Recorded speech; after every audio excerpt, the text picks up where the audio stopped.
What if the single greatest obstacle holding you back isn't a lack of discipline? What if it isn't your lack of effort, your financial circumstances, or the market environment? What if the primary barrier standing between where you are today and where you want to be is something completely invisible, operating quietly in the background of your mind? Every day, we make hundreds of decisions. We decide when to wake up, what to focus on, how to react to market volatility, and when to push forward or when to give up. We like to think of ourselves as rational actors making logical choices based on hard facts. But behavioral psychology tells a very different story. Behind every single action you take, there is a hidden layer of assumptions. These assumptions act as a lens, filtering how you see opportunity, how you process failure, and what you believe you are truly capable of achieving. In his groundbreaking book, Beyond Belief, best-selling author Nir Eyal, the mind behind Hooked and Indistractable, shatters the conventional myths surrounding self-limitation. For decades, the self-help industry has peddled a simple, seductive mantra: just believe in yourself. We are told that if we visualize our success hard enough, or if we repeat positive affirmations in the mirror every morning, the universe will somehow align to grant our desires. But let's be honest. Positive thinking alone doesn't pay the bills, it doesn't fix a broken business model, and it doesn't build lasting capability. Nir Eyal approaches the concept of belief from a completely different angle, one grounded in rigorous neuroscience, behavioral economics, and practical psychology. He presents a liberating, counterintuitive truth: beliefs are not facts. They are tools. When a tool is sharp and functional, you use it to build something extraordinary. When a tool is blunt, broken, or actively cutting your own hands, you don't defend it. You set it aside, and you replace it with a better one. Most people spend their entire lives defending their limitations. They say things like, "I'm just not good with numbers, I don't have the discipline to stay focused," or, "the system is rigged against people like me." They treat these statements as absolute, immutable truths. But they aren't truths. They are learned scripts. And because they were learned, they can be unlearned. The human mind is constantly running software in the background. If that software is riddled with bugs, with hidden, limiting assumptions, it doesn't matter how fast the processor is. It doesn't matter how hard you work or how many hours you put in. You will consistently hit a psychological ceiling. This audiobook is about upgrading that software. It is a strategic, science-backed manual for identifying the quiet scripts keeping you stuck, dismantling them systematically, and replacing them with high-utility mental models that unlock your true potential. Over the next few chapters, we will explore the core architecture of human belief. We will break down what Eyal calls the three powers of belief: attention, anticipation, and agency. We will examine how these three forces govern your perception, your biology, and your capacity for long-term execution. By the time you finish listening to this guide, you will no longer view your limitations as a fixed reality. You will see them for what they truly are: temporary boundaries waiting to be redrawn. Let's begin by uncovering how these hidden scripts are written in the first place, and how they subtly dictate your daily life. Chapter 1: The Anatomy of a Script. To change what you achieve, you must first understand how your brain processes reality.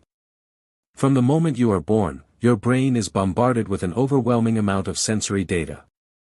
Millions of bits of information flood your senses every single second. If your brain tried to consciously process all of this data, it would suffer from immediate cognitive overload. It would burn through its energy reserves within minutes. To survive, the brain evolved to become an exceptional pattern recognition machine. It looks for shortcuts. It builds predictive models of the world so it doesn't have to think from scratch every time you walk into a room or meet a new person. These predictive models are what we call beliefs or scripts. Think of a script as a piece of automated code. When a specific trigger occurs, the script runs automatically. For example, if you grew up in an environment where money was always a source of intense stress and conflict, your brain may have written a silent script: wealth causes pain and instability.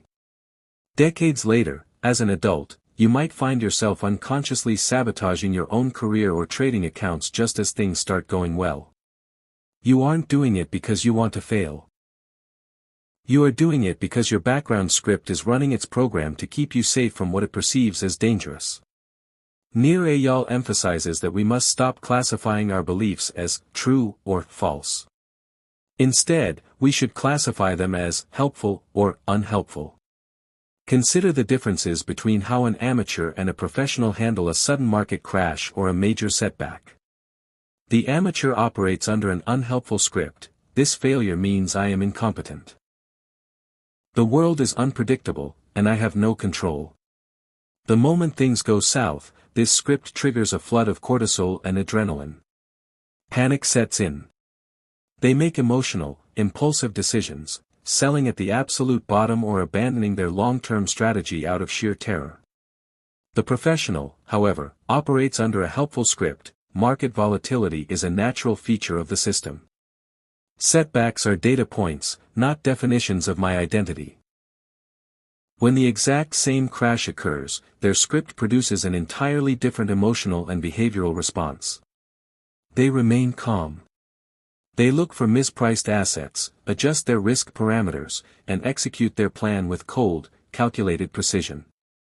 Notice that the external reality for both individuals is identical. The market didn't care who was looking at it. But the internal script transformed that exact same reality into a crisis for one person, and a massive opportunity for the other. As the diagram illustrates, an external event never leads directly to your actions or outcomes. It must first pass through your hidden script. It is the script that determines the action, and the action that determines the ultimate outcome. The danger of unhelpful scripts is that they quickly become self-fulfilling prophecies. Psychologists call this the behavioral confirmation effect.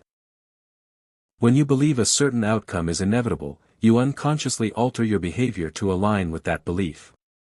If you believe a business meeting or a client pitch is going to go poorly, your body language shifts. Your tone of voice loses its conviction. You become defensive or overly passive. The client senses this lack of confidence and decides not to work with you. You walk away from the meeting, shake your head, and think to yourself, "See? I knew I wasn't going to get it." You think you predicted the future. In reality, your script created the future. The first step toward cognitive liberation is learning how to catch these scripts in midair. You must transition from living inside the script to observing it from the outside. Whenever you find yourself feeling stuck, anxious, or hesitant, you need to ask yourself one foundational question: what must I believe right now for this feeling to make sense? Are you hesitating to make an investment because the data says it's bad, or because you have an underlying belief that you aren't smart enough to manage large sums of capital? Are you avoiding a difficult conversation with a partner because it's genuinely unnecessary, or because you believe that conflict always leads to abandonment? By identifying the underlying script, you take away its invisibility. And once a script is no longer invisible, it loses its power to control you. Chapter 2. The first power, attention. Once you understand that your mind runs on scripts, we can begin exploring the first major mechanism through which these scripts control your life: the power of attention. We live in a world where everyone is fighting for your attention. Social media algorithms, news networks, notifications, and workplace demands are constantly pulling at your cognitive focus. In Indistractable, Eyal focused on the external tactics needed to guard your time. But in Beyond Belief, he digs deeper into the internal filters that dictate what you actually perceive when you are paying attention. At the base of your brain stem sits a dense network of neurons known as the reticular activating system, or RAS. The RAS acts as the master gatekeeper of your conscious mind. As we discussed earlier, your brain cannot process everything at once. The RAS decides what gets let in and what gets filtered out. And how does the RAS make that decision? It uses your current beliefs as its programming criteria. The gatekeeper rule: the brain does not show you the world as it is. It shows you a world that confirms what you already believe. If you program your RAS with the belief that the economy is collapsing and that there are absolutely no opportunities left for growth, your brain goes to work to prove you right. When you browse the news, your eyes will instantly jump to articles about layoffs, bankruptcies, and inflation. If someone brings up a brilliant new business concept, your mind will immediately spot the 5 reasons it will fail, completely missing the 3 reasons it could succeed. Your filter effectively blinds you to any evidence that contradicts your worldview. Conversely, if you change the programming of your RAS to a belief of strategic opportunism, the belief that disruption always creates massive wealth transfers for those who are prepared, your brain shifts its focus entirely. Suddenly, you start noticing gaps in the market. You notice undervalued assets. You read a piece of news about a new regulation, and instead of panicking, your mind immediately starts calculating how to position yourself to benefit from the change. This is not magic. It is not the law of attraction. It is simple, biological data filtration. The opportunities were always there, floating in the sea of data. The only difference is that your new script allowed your RAS to let that information pass through to your conscious awareness. To take control of your attention, Nir Eyal introduces a practical framework called active frame shifting. When faced with a challenging environment, you must consciously choose the frame through which your attention filters the event. Let's look at a concrete example. Imagine you are working a high-stress job at a corporate branch where traffic disruptions, shifting corporate policies, and intense pressure are daily occurrences. An unhelpful frame treats this environment as a toxic drain. This place is destroying my energy. I am trapped in a chaotic, exhausting cycle. If you hold this belief, your attention will focus entirely on the negatives. You will notice every delay, every rude customer, and every management mistake. Your stress hormones will remain chronically elevated, leaving you completely drained by the time you get home. An active frame shift transforms the exact same environment into a training ground. This high-pressure branch is a high-stakes arena. Managing this chaos is sharpening my emotional intelligence, my problem-solving skills, and my resilience for the massive ventures I will run in the future. When you adapt this frame, your attention shifts.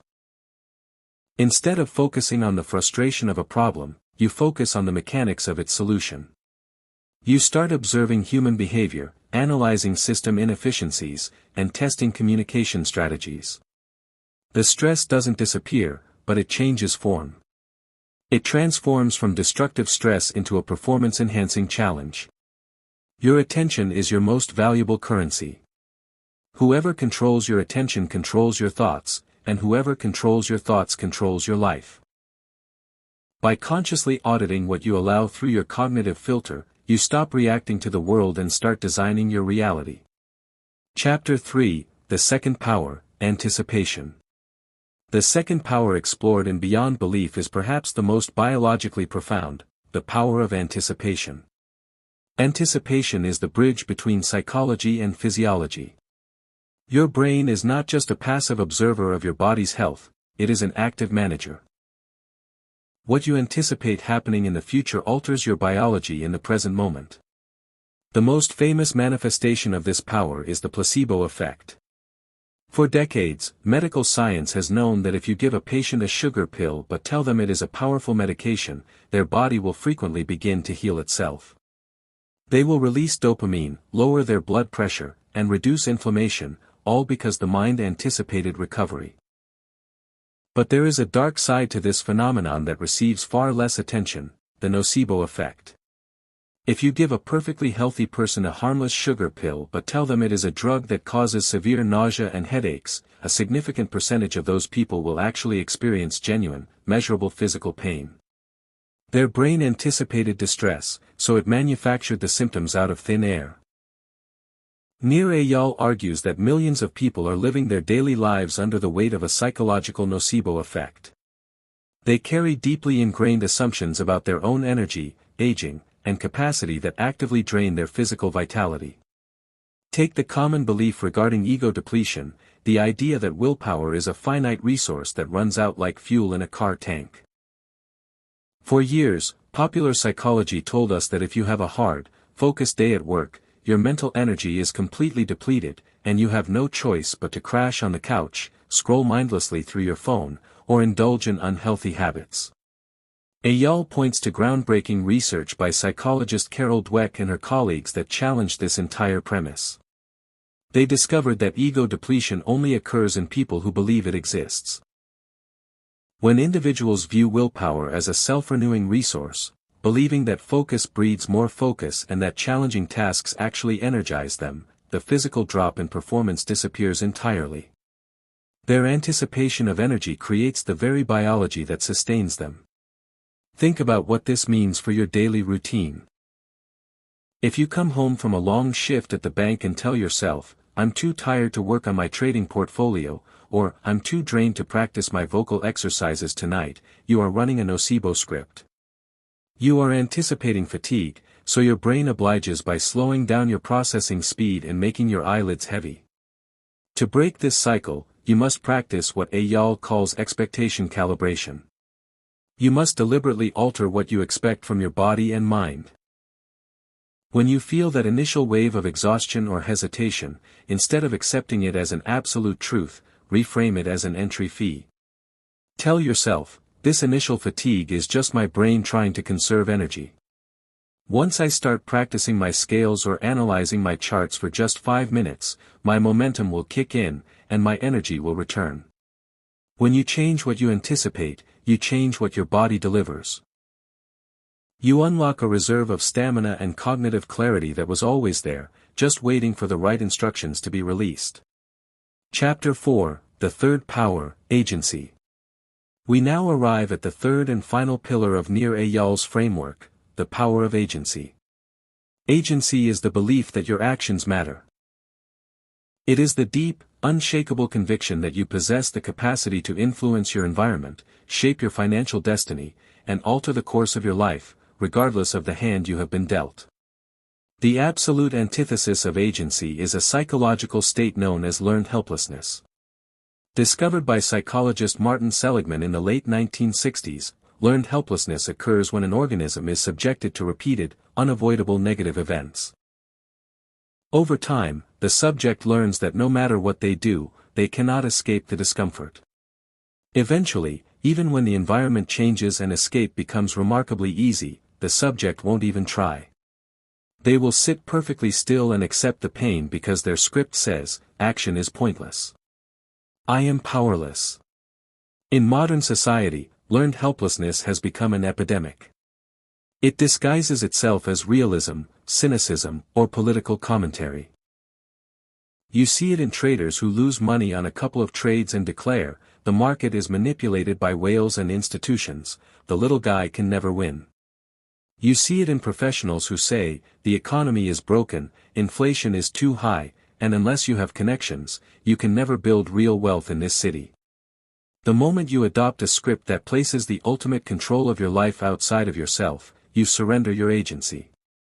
You become a victim of circumstances. And the tragedy of victimhood is that it feels comfortable. It absolves you of responsibility. If the system is broken, then your failure isn't your fault. You get to feel righteous in your stagnation. But a professional cannot afford the luxury of victimhood. A true builder understands that while you cannot control the wind, you can always adjust your sails. High-agency individuals don't ignore external challenges. They don't pretend that inflation doesn't exist, that traffic isn't bad, or that markets aren't volatile. Instead, they ruthlessly separate their reality into two categories: the circle of concern and the circle of influence. Your circle of concern contains all the things that affect you but that you have zero direct control over: the global economy, government regulations, daily protests blocking the roads, or the actions of your competitors. If you spend your time and mental energy here, you will inevitably develop learned helplessness. Your circle of influence contains the things you can control: your skills, your reaction times, your risk management, your daily routines, and how many hours you spend building your assets after your day job ends. High-agency individuals focus exclusively on their circle of influence. They look at a difficult situation and ask a completely different set of questions. Given these new market rules, how can I restructure my portfolio to mitigate risk? Given that my commute is heavily delayed by road closures, how can I use those 2 hours stuck in the car to listen to audiobooks, improve my language skills, or master a new concept? Given that my current income is fixed, what high-value skill can I cultivate over the next 12 months to demand a premium in the global marketplace? Agency is a muscle that strengthens with use. Every time you take a proactive step in the face of uncertainty, no matter how small that step is, you send a signal to your brain that you are the driver of your vehicle, not a passenger. You dismantle the script of helplessness and replace it with a liberating script of mastery.